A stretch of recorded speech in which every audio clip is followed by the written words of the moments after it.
ఎక్కడానికి దిగడానికి సరిపోయిందంట.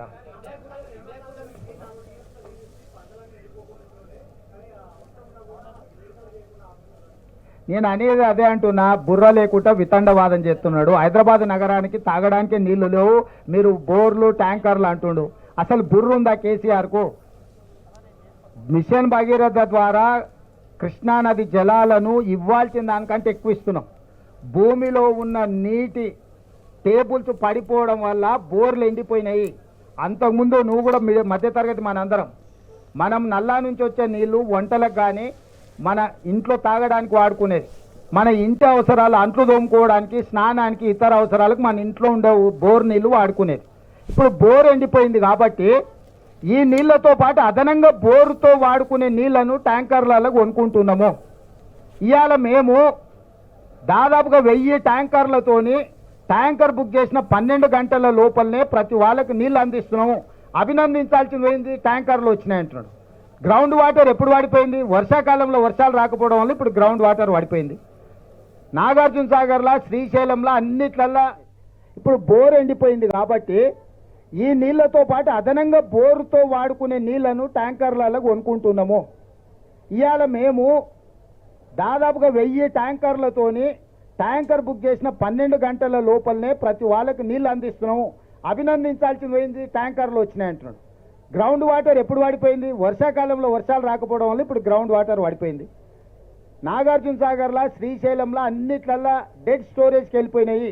ఆ డెడ్ స్టోరేజ్ నుంచి మనము ఈరోజు నగరానికి తాగునీటి సమస్య తీవ్రతను దృష్టిలో పెట్టుకొని కొన్ని దగ్గరలలో కొంత కష్టమైన, రైతులకు కొంత నష్టమైన తాగునీరే మొదటి ప్రాధాన్యత. ప్రపంచ నీటి విధానము నీళ్లుంటే మొదట తాగడానికి, తాగు, సాగు, విద్యుత్తు, పరిశ్రమలు 4 ప్రాధాన్యతలు. ఇప్పుడు తక్కువ నీళ్లు ఉన్నాయి కాబట్టి తాగునీటికే వాటిని పొదుపుగా వాడి ఏప్రిల్, మే, జూన్ ఇంకా 90 రోజులు ఉంది ఎండలు. 90 రోజుల కోసము పొదుపుగా చుక్క చుక్క, బొట్టు బొట్టు లెక్క కట్టి ప్రతి పేదవాడికి తాగునీటి సమస్య రాకుండా ఉండడానికి, అదేవిధంగా బోర్లు పడిపోయినాయి, ఎండిపోయినాయి కాబట్టి ట్యాంకర్ల ద్వారా ఇంటి అవసరాలకు కూడా నీళ్లు అందించి పూర్తిగా సమీక్షించుకుంటూ, పర్యవేక్షించుకుంటూ ప్రజలకు ఇబ్బంది జరగకుండా గ్రామాలలో ఉన్న బోర్లను కూడా కొత్తగా ఫ్లెషింగ్ చేసి వాటిని రిపేర్ చేస్తున్నాము.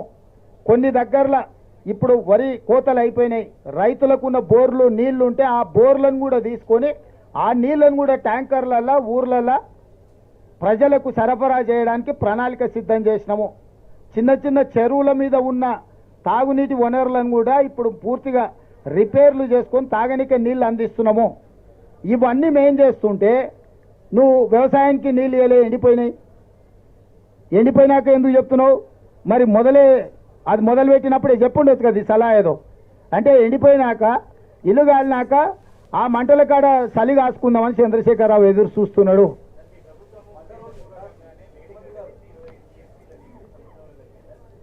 ఇప్పుడు నేను అదే చెప్తున్నా, మేడిగడ్డ వాళ్ళ అధికారంలో ఉన్నప్పుడు 3 నెలల ముందే పగిలిందా, కుంగిందా? నీళ్ళు ఎవడో వదిలిండా? మీరు అంతా చూసి వచ్చారు కదా. ఎన్నికలప్పుడు నేను, రాహుల్ గాంధీ గారు పోయినప్పుడు చుక్క నీళ్ళు ఉండేనా? నేను, శ్రీధర్ బాబు గారు మేము పోయినామా? ఇక దాంట్లో నీళ్ళు ఎప్పుడు నింపిండా? బుర్ర లేకుండా మాట్లాడుతుండు, మందేసి మాట్లాడుతుండో, మతి లేకుండా మాట్లాడుతుండో నాకైతే తెలియలేదు. ఎప్పుడు పోయింది మేడిగడ్డ? ఆగస్టు, సెప్టెంబర్లోనే కదా పోయింది. అది పోయినెంబడే కదా మేడిగడ్డలు ఉన్న నీళ్ళని వాళ్ళే కదా కిందికి వదిలింది. తర్వాత మేడిగడ్డలో నీళ్ళు ఎవడు నింపిండు? డ్యామ్ సేఫ్టీ వాళ్ళు వచ్చి ఉన్నాయి కూడా తొలగించండి అని చెప్పారు కదా. ఇది వదులు, దానిపైన ఉన్న అన్నారం కూడా బొక్కవాటది, కూలేటట్టుంది, దాన్ని కూడా నీళ్ళు వదలమని డ్యామ్ సేఫ్టీ వాళ్ళే చెప్పారు కదా. సాంకేతిక నిపుణులు పర్యవేక్షిస్తుంటే కాంగ్రెస్ వాళ్ళు వచ్చి 20 టీఎంసీల కిందికి నీళ్ళు వదిలిండి అంటే ఏమన్నా మతి ఉందానే? ఆయనకు అసహనం ఉంది, నేను ఒప్పుకుంటా. అదేనా ఈయన ఈ బోడిగాడ ఆయన నైపుణ్యంతో గట్టే గట్ల ఏడ్చింది. మేడిగడ్డ గుంజింది, అన్నారం పగిలింది. అందుకే నిజమైన నిపుణులతో సూచన తీసుకోండి. ఈ మాత్రం తెలివితేటలు అవునాయన. 5 సార్లు అడిగినాము, 4 సార్లు పర్యవేక్షించారు, వాళ్ళు ఇచ్చిండ్రు. మధ్యంతరం ఇస్తే ఉన్నది కూడా కూలిందంటే సస్తర్రా మీరు?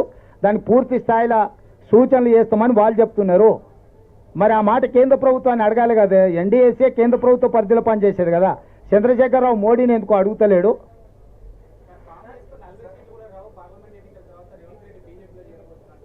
ఎవడంటుండు ఇప్పుడు కేటీఆర్వి అన్ని పొరంబోకు మాటలు, ఊర్లలో ఆవరగాళ్ళు ఉంటారు కదా, చెట్ల కింద కూర్చొని పొంకనాలు కొడుతుంటారు. అంతకు మించి ఏమన్నా ఉందా? కళ్ళు కాంపౌండ్ల కాడ ఇట్లనే మాట్లాడుతుంటారు. ఏ మందుకళ్ళు తాగినాక మా కొడంగల్ నారాయణపేట ఏరియాలో కొంచెం మందుకళ్ళు ఎక్కువ. మందుకళ్ళు తాగినాక పోరలు గిట్లనే కేటీఆర్ చూస్తుంటే నాకు సేమ్ మందుకళ్ళు తాగిన లాగానే కనిపిస్తాడు. అంటే ఒక్క నిమిషం, కాంగ్రెస్కు 40 వస్తాయంటే మోడీకి 400 వస్తాయని ఒప్పుకున్నట్టే కదా. వీడు ఎవరిని సపోర్ట్ చేస్తున్నట్టు? ఎవరికి సపోర్ట్ చేస్తుండు వీడు? రాజు నువ్వు చెప్పు. మాకు 40 వస్తాయి, మోడీకి 400 వస్తాయని చెప్తుండు కదా. మరి నేనేం చెప్తున్నావు? మోడీ వీడు ఒకటే రాని ఆయన, వీని ఓటేస్తే మోడీకి వేసినట్టే అని. పోనీ ఈ మొనగానికి రాష్ట్రంలో 1, 2 ఇస్తే ఎవరికి మద్దతు ఇస్తాడు? మేమైతే లోపలికి రానియం. వాళ్ళకు పడకపోతే ఎవరికి ఇస్తాడు? ఆయనకు ఓటేస్తే దండగానే కదా. అంటే వాళ్ళ మాటలు వెనకాల ఉన్న మర్మం మీరు ఆలోచన చేయరు. వాళ్ళు ఏంటి, కాంగ్రెస్కు 40 రావాలని కోరుకుంటారు. ఎందుకంటే వాళ్ళ బాసు మోడీ గెలవాలని. వాళ్ళు మోడీతోనే అంటగాకి వాళ్ళు బెయిల్ల కోసము, కేసుల నుంచి రక్షణ కోసం ఢిల్లీకి పోయి కాళ్ళు పట్టుకొని వాళ్ళు కప్పం కడుతున్నారు మోడీకి. మా గురించి ఏంది మాట్లాడేది?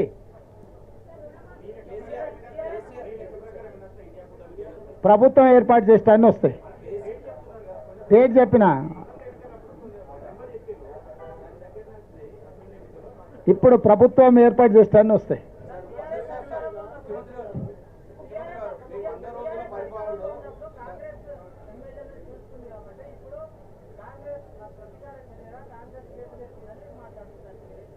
ఇక వాళ్ళే చెప్పాలి, వాళ్ళే చెప్పారు కదా.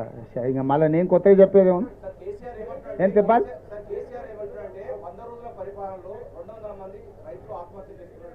పేర్లు చెప్పమను, పేరు ఊర్లు ఇవ్వమను, నష్టపరిహారం ఇద్దాం.